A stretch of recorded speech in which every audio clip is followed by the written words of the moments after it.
The rain poured heavily on the dimly lit street, casting eerie shadows over a small alley.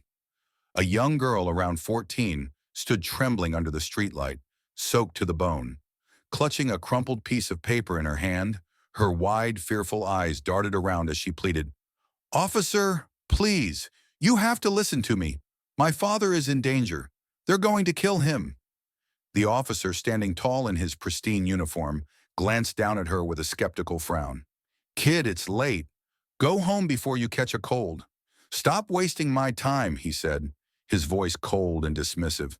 "No, you don't understand," she shouted, stepping closer. "They have him locked up somewhere. I heard them. They said he won't make it past midnight." Her voice cracked as tears mixed with the rain streaming down her face. The officer sighed, shaking his head. "Who's they? And who even is your father?" he asked, crossing his arms, clearly unconvinced. "Dr. Marcus Reed," she whispered, gripping the paper tighter. "They said he discovered something he shouldn't have. Something about Project Seraph." Her voice trailed off, her fear palpable.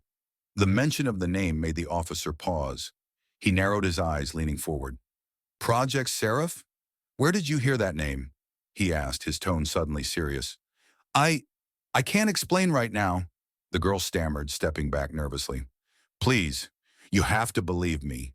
If you don't help him, it'll be too late." The officer hesitated, his gaze falling on the crumpled paper in her hand. "Let me see that," he ordered. She handed it over with trembling fingers. He unfolded it, the rain smearing the ink. It read, "They know about Seraph. Get help. Trust no one." The officer's face darkened. He crumpled the note in his hand and looked back at the girl. "Stay here," he muttered, pulling out his radio. His voice was tense as he called for backup, the rain and static blending into the sound of approaching thunder. The officer's radio crackled faintly as he led the girl to a nearby patrol car, sheltering her briefly from the relentless rain. She hesitated at the door, her small frame trembling from the cold and fear. "I'll need more than a crumpled note if you want me to help," the officer muttered, glancing at her drenched clothes and hollow eyes. The girl hesitated, gripping her arms tightly. "You don't understand, officer. They came in the middle of the night," she began, her voice low and unsteady. "I woke up to shouting. My dad, he was arguing with them. I I heard him say something about Seraph, and then they dragged him away." Her voice cracked, tears welling in her eyes. The officer leaned against the car, arms crossed. "Who are they?" he asked, his tone still laced with doubt. "You keep saying they like I'm supposed to know who you're talking about. Do you have names? Faces?" The girl swallowed hard. "They wore black suits.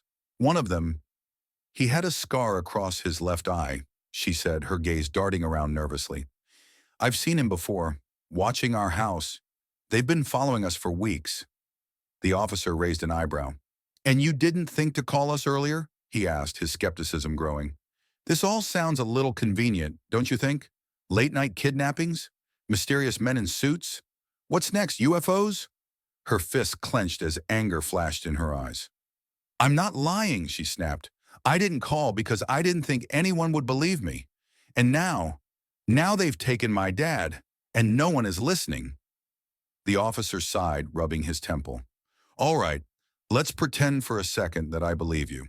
Your dad is Dr. Marcus Reed. Why would anyone want to silence him?" he asked, his voice dripping with skepticism. "You're talking about a world-renowned scientist. People like him don't just vanish." The girl hesitated, her voice dropping to a whisper. "Because of what he knows. Project Seraph, he told me it was dangerous. He didn't tell me much, just that he was working on something big, something people would kill for." The officer's posture stiffened, his eyes narrowing.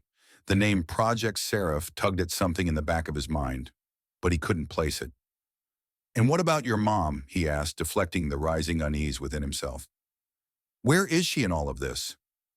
The girl's face darkened, her voice trembling as she replied, "They took her too.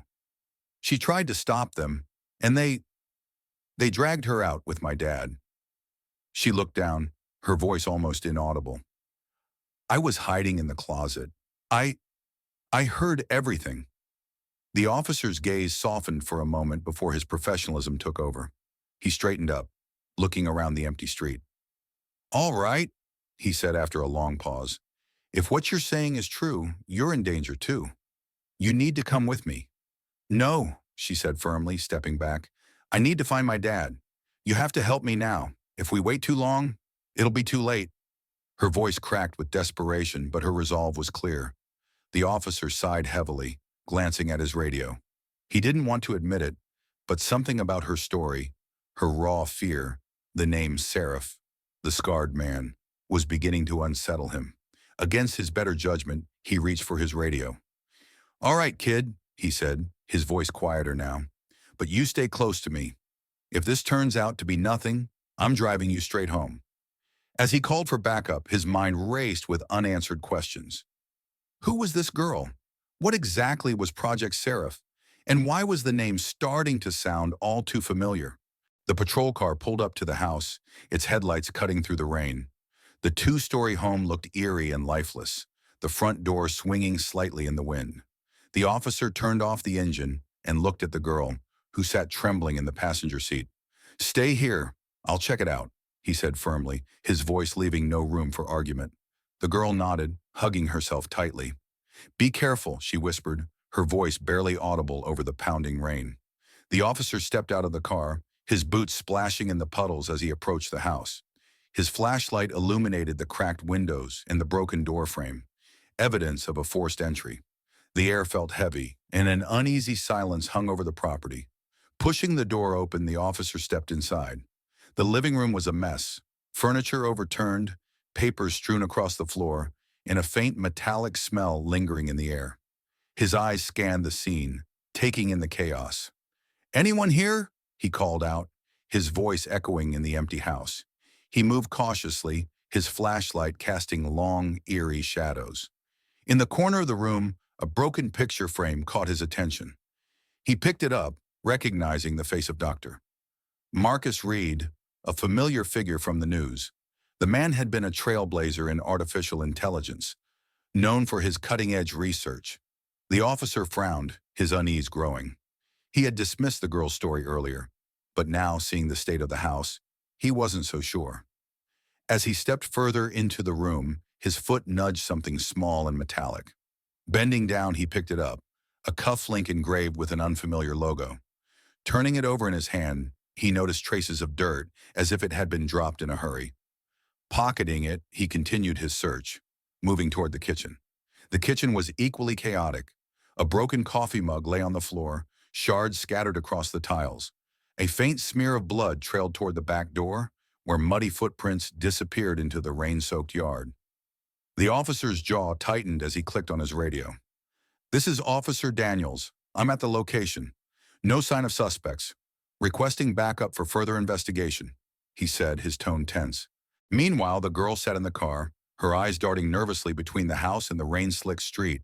She gripped the door handle, her heart pounding. She felt exposed, vulnerable. Her gaze fell on a flickering streetlight across the road, and then she saw it, a shadowy figure standing just beyond the light. Her breath caught in her throat. The figure was tall, dressed in dark clothes and unmoving. It was as if they were watching her. She leaned forward, squinting through the rain, but before she could get a better look, the figure turned and disappeared into the shadows. Her panic spiked. Without thinking, she pushed open the car door and ran toward the house, her feet splashing through puddles. She burst through the front door, her voice trembling. "Officer, someone's out there. They're watching us." The officer, who had just stepped out of the home office, turned to her, his face a mix of frustration and concern. "I told you to stay in the car," he snapped, his voice sharp. "But I saw someone," she insisted, her voice rising. "Across the street, under the light. They were watching us, I swear." The officer's expression darkened. He moved to the window and peered outside, his flashlight slicing through the rain. The street was empty, save for the flickering light and the occasional gust of wind. "There's no one out there now," he said, though his gut told him she wasn't lying. "They know we're here," she whispered, her voice barely audible. "They're following us." Ignoring his growing unease, the officer returned to the office. A desk sat in the corner, covered in scattered papers and an overturned laptop. One file stood out. Its label read Seraph Confidential. He picked it up and flipped through the pages, but most of the text was either redacted or written in complex codes he couldn't decipher. His unease deepened. What exactly was Dr. Marcus Reed working on? His radio buzzed with static, pulling him from his thoughts. Daniels, this is HQ. Backup is delayed due to weather conditions. ETA, 20 minutes, the voice crackled. Understood, he replied, his grip tightening on the radio. He scanned the room one last time before exiting, his instincts screaming that this was no ordinary crime scene. The faint smell of cologne near the desk, the precision of the chaos. It all pointed to professionals. He stepped back into the living room and found the girl standing near the door, her arms wrapped around herself. We need to leave, he said firmly. This place isn't safe. The girl nodded, following him out into the rain. As they approached the patrol car, the headlights briefly illuminated a sleek black sedan parked a few houses down. The officer froze, his hand instinctively moving to his holster. The sedan's windows were tinted, and its engine idled faintly, barely audible over the rain. Get in the car, he ordered, his voice low. The girl obeyed, climbing into the passenger seat as he slid behind the wheel. His eyes flicked to the rearview mirror as he started the engine. The black sedan remained motionless for a moment before its headlights flared to life. They're following us, the girl whispered, clutching the crumpled note in her hand. The officer didn't respond, his focus on the road ahead. The sedan trailed them at a steady distance, its presence heavy and ominous. Hold on, he muttered, gripping the wheel tightly. He made a sharp turn onto a side street, his tires skidding slightly on the wet pavement. The sedan followed without hesitation. The girl's breathing quickened. What do we do?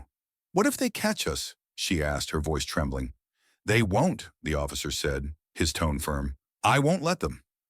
As the chase continued, his mind raced with questions. Who were these people? What was Project Seraph?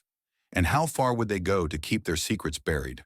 The patrol car raced down the rain-slicked road, the black sedan trailing close behind. The girl sat rigid, clutching the crumpled note tightly. They're not going to stop, are they? She whispered, her voice barely audible. The officer's eyes flicked to the rearview mirror. His grip on the wheel tightened. No, they won't, he muttered. Not until we figure out why they want your father. As they approached an empty stretch of road, the officer suddenly swerved onto a side street and cut the engine. The car came to a stop under the cover of darkness. Stay down, he ordered, his voice low and steady. The girl crouched in her seat as the sedan slowed, its headlights piercing the gloom. It lingered for a moment, then continued down the main road. The officer exhaled sharply. They're not just watching us, he said. They're hunting us. She sat up, trembling. What do we do now? He thought for a moment before starting the car again. We need to check the traffic cameras near your house, he said. If those men were watching you, they left a trail. The girl nodded, her trust in him growing despite her fear. The patrol car pulled into the local precinct station, its fluorescent lights flickering in the rain. The officer led the girl inside, motioning for her to sit on a bench near the door. Stay here, he instructed. I'll be right back. She hesitated but obeyed, her eyes darting nervously to the shadows beyond the glass doors. The station felt empty, almost too quiet, as the rain continued to pound outside. The officer entered the control room, where a lone technician was hunched over a computer. Pull up the traffic camera feeds for the last 48 hours near 15th and Elm, the officer ordered. The technician glanced at him, skeptical. This is urgent, the officer added firmly.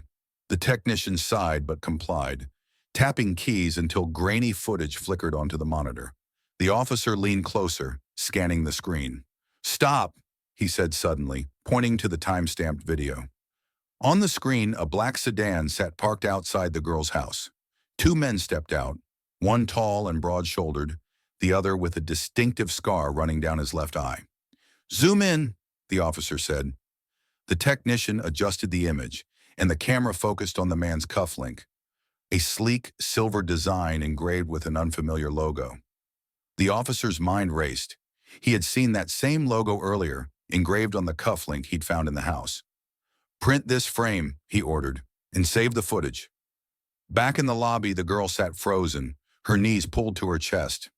Every sound, the creak of the building, the distant hum of rain, made her flinch. When the officer returned, she stood quickly. "Did you find anything?" she asked, her voice trembling. He handed her the printed image. "You were right," he said. "They've been watching your house, and they left this behind." He held up the cufflink, its logo glinting under the station's lights. "Do you recognize it?" She shook her head. "No, but I saw that man, the one with the scar. He's the one who took my dad." The officer crouched down, looking her in the eye. "You need to tell me everything your dad said about Project Seraph. Whatever you know, no matter how small, could help." The girl hesitated, her lip quivering. "He said it was dangerous. Something about AI and security systems that could spy on everyone, everywhere. He told my mom he wanted to shut it down, but the people funding it wouldn't let him. He said he was trying to expose them." The officer frowned. "Exposing them could have put him, and anyone close to him, in danger." He glanced at the image again. "These people aren't amateurs. They're professionals." Before the girl could respond, the lights in the station flickered and went out. Darkness enveloped the room, broken only by the faint glow of the emergency lighting. The girl gasped, clutching the officer's arm. "What's happening?" The officer's hand moved to his holster. "Stay close to me," he said, his voice calm but firm. From outside came the faint sound of tires on wet pavement. The girl turned toward the glass doors just in time to see headlights approach. Her breath caught as the black sedan pulled into the parking lot, its engine idling menacingly. The officer's jaw tightened. "They've found us." The black sedan idled outside the station, its headlights piercing through the rain-soaked glass doors. Inside, the officer moved quickly, his hand firmly on the girl's shoulder as he guided her toward the back of the precinct. "We're not safe here," he said, his voice low but urgent. The girl clung to him, her heart pounding. "What do we do? They're right outside," she whispered, her voice trembling. The officer's mind raced. He glanced at the emergency exit at the rear of the station, then back at the girl. "There's a safe house a few blocks from here," he said. "We'll head there and call for reinforcements." Just as he reached for the door, the sound of shattering glass echoed through the building. The girl screamed, and the officer turned sharply, drawing his gun. Shadows moved through the lobby as two men stepped inside, their faces obscured by the low light. One of them spoke, his voice cold and calculated. "Officer Daniels, we don't want trouble. Hand over the girl, and this ends peacefully." The officer stepped in front of the girl, his weapon raised. "You're trespassing on police property. Drop your weapons and surrender, or I'll shoot." The man with the scar chuckled, stepping forward. "You don't understand what you're dealing with, officer. This is bigger than you, bigger than her. Just hand her over, and we'll be gone before backup arrives." The officer's grip on his gun tightened. "I'm not letting you take her. Now get on the ground." The man sighed, gesturing to his partner, who pulled a sleek device from his pocket. With a press of a button, the building's emergency lighting flickered and died, plunging them into darkness. In the dim light of his flashlight, the officer grabbed the girl's hand and whispered, "Stay close to me. Don't make a sound." They moved cautiously through the narrow hallway, the sound of footsteps echoing behind them. The officer led her to a small storage room and pushed her inside. "Lock the door and stay here. Don't open it unless it's me," he instructed. She nodded, tears streaming down her face as she locked the door behind him. The officer turned back to the hallway, his flashlight cutting through the pitch-black air. The faint hum of rain and distant voices reached his ears. He moved silently, his gun raised, his senses on high alert. A shadow darted past him, and he spun, firing a warning shot into the darkness. "Freeze!" he shouted. The man with the scar stepped into the beam of light, a smirk on his face. "You're brave, officer," the man said, raising his hands mockingly. "But bravery doesn't mean much when you're outnumbered." Before the officer could respond, a second figure lunged from the side, knocking the gun from his hand. The weapon clattered to the ground as the two men tackled him. He struggled fiercely, managing to throw one off, but the other pinned him against the wall. "You should have stayed out of this," the man growled, pressing a knife to the officer's neck. "You have no idea what Seraph is capable of." The officer gritted his teeth, his free hand reaching for the taser at his belt. In one swift motion, he jabbed the device into the man's side, sending him sprawling to the ground with a cry of pain. The officer retrieved his gun, pointing it at the man with the scar. "Hands where I can see them," he barked. The man hesitated, his smirk fading as he raised his hands slowly. Behind him, the girl emerged from the storage room, clutching a heavy fire extinguisher. Her eyes were filled with determination as she swung it with all her might, striking the second man before he could recover. He crumpled to the ground unconscious. The officer turned to her, his face a mix of relief and shock. "I told you to stay hidden," he said, lowering his weapon. "I couldn't just sit there," she replied, her voice trembling but resolute. With the suspects restrained, the officer quickly radioed for backup. As sirens approached in the distance, he turned to the man with the scar. "Start talking," he demanded. "What is Project Seraph?" The man sneered but said nothing. The officer pressed the barrel of his gun against the man's shoulder. "I'm not asking twice." After a tense pause, the man finally spoke. "It's not what you think," he said, his voice low. "Seraph isn't just a project. It's a weapon, a system that can track anyone, anywhere. Your little friend's father tried to shut it down. We couldn't let that happen." The girl's face crumpled with grief. You killed him, didn't you?" she asked, her voice barely above a whisper. The man glanced at her, his expression cold. "He was a liability, just like you." Before the officer could react, the man lunged forward, but the officer fired a warning shot, stopping him in his tracks. "Not another move," the officer growled, securing him in handcuffs. As the backup officers stormed the building, the girl turned to the officer. "What happens now?" she asked, her voice small. He knelt down, placing a reassuring hand on her shoulder. "Now we make sure they never hurt anyone else," he said. "Your father's work won't be in vain." The girl nodded, her tears mixing with the rain as they stepped outside into the flashing lights of the police cars. The truth had been revealed, but the fight for justice was far from over. The sun began to rise, casting a soft glow over the precinct as the chaos of the night settled. The girl sat on a bench in the lobby, wrapped in a warm blanket. Her face was still pale, but there was a faint sense of relief in her eyes. The officer approached her, holding 2 steaming cups of coffee. He handed one to her and sat down beside her. "It's over," he said quietly. "They're in custody, and the evidence we found will help shut down Project Seraph for good." She nodded, staring into the cup in her hands.